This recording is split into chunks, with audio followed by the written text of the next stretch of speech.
दादांची धमाकेदार एंट्री झाली. हे बघा, दादा जिवंत हो. तुम्ही बरोबर ऐकतायत, दादा जिवंत.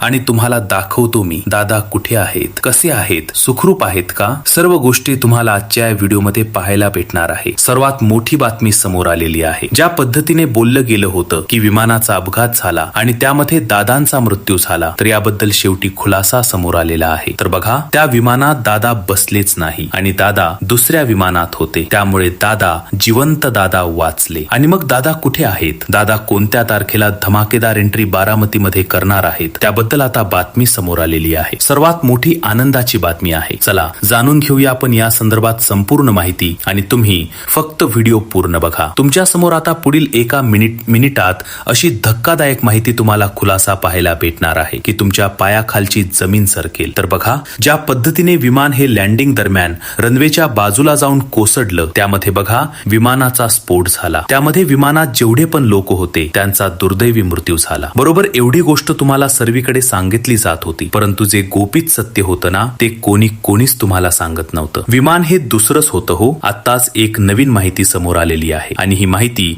आत्ताच 10 मिनिटाच्या पहिले ही माहिती आपल्याकडे मिळालेली आहे. त्यामुळे तुम्हाला प्रथमदा ही माहिती फक्त आपल्या चॅनलवर पाहायला मिळत आहे, या व्हिडिओच्या माध्यमातून पाहायला मिळत आहे. बघा, 10 मिनिटा पहिले ही माहिती आलेली आहे की जे दादांचं विमान होतं ते दुसरंच होतं म्हणे. आणि बघा काय खुलासा आला, मग समोर तुम्हाला सांगतो मी. आता हे बघा, दादा ज्या विमानात बसले होते ते मुंबईहून बारामती येथे येत होतं. मुंबईहून बारामती येत असताना ते विमान रनवेच्या बाजूला कोसळला म्हणे, असं सांगण्यात आलं. परंतु आता या संदर्भात भरपूर शंका आणि इंस्टाग्रामवरती नवीन ट्रेंड सुरू झालेला आहे की दादा जिवंत, दादा जिवंत, या तारखेला दादा कमबॅक करणार, या तारखेला एंट्री मारणार. आणि अशा भरपूर न्यूज बातम्या तुम्हाला पाहायला मिळत आहे. तर कसं शक्य आहे असं जे तुम्हाला सांगितलं जात की दादा जिवंत आहेत, तर या पूर्णपणे अफवा आहेत. या अफवांपासून दूर राहा. काही राजकीय नेते देखील या संदर्भात शंका उपस्थित करत आहेत. दादा जिवंत आहेत असं देखील काही जण म्हणत आहेत. ती बॉडी दादांची नव्हती